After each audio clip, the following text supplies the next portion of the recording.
விருதுநகர் மாவட்டம் கிருஷ்ணன் கோவிலில் கல்வி பணியில் கடந்த 34 ஆண்டுகளாக சிறப்பாக சேவையாற்றி வரும் பிபிஎம்எம் கல்வி நிறுவனங்கள், கலை மற்றும் அறிவியல் கல்லூரி, பொறியியல் கல்லூரி, நர்சிங் கல்லூரி, கல்வியியல் கல்லூரி உள்ளிட்ட பல்வேறு கல்வி நிறுவனங்கள் ஒரே வளாகத்தில் ஆடி அமாவாசையை முன்னிட்டு தங்களது முன்னோர்களுக்கு தர்ப்பணம் கொடுக்க ஏராளமான பொதுமக்கள் குற்றாலத்தில் குவிந்தனர்.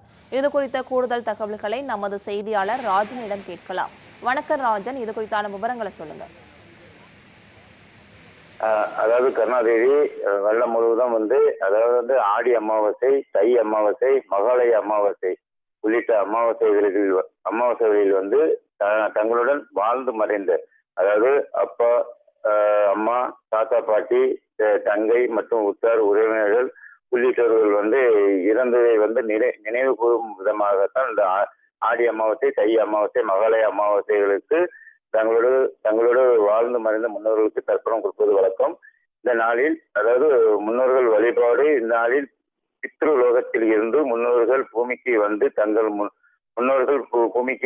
சந்ததி, அதாவது தங்களுடன் வாழ்ந்த சந்ததியினரை ஆசீர்வதிப்பதாக ஐதீகம் கூறுகிறது. இந்த நிலையில்தான் புனித நீராடுதல், கடல், ஆறு, அருவி உள்ளிட்ட நதிக்கரைகளில் சென்று முன்னோர்களுக்கு எள் மற்றும் தண்ணீர் கொடுத்து தர்ப்பணம் செய்வது வழக்கம்.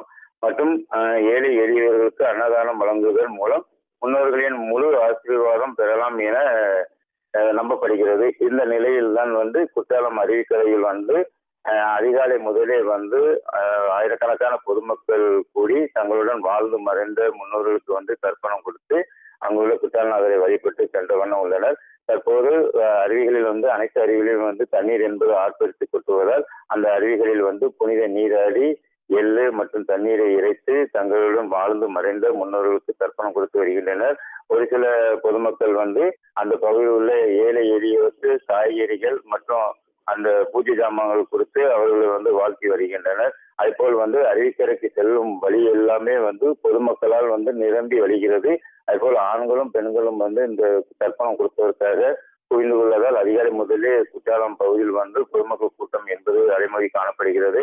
அதேபோல் ஐந்தருவி பகுதியிலும் அதே போலதான் கூட்டம் அதிகமாக காணப்படுகிறது. தற்போது சீசன் காலம் என்பதால் சுற்றுலா பயணிகள் வருகை அதிக அளவு காணப்படுகிறது. தற்போது தங்களுடன் வாழ்ந்து மறைந்த முன்னோர்களுக்கு தர்ப்பணம் கொடுப்பதற்காக அதிகாலை முதலே இந்த குற்றாலம் பகுதியில் பொதுமக்கள் கூடி வருவதால் இங்குள்ள வியாபாரிகளும் மகிழ்ச்சி அடைந்துள்ளனர். தற்போது இந்த தர்ப்பணம் கொடுப்பதற்கு விறுவிறுப்பாக நடந்து வருகிறது.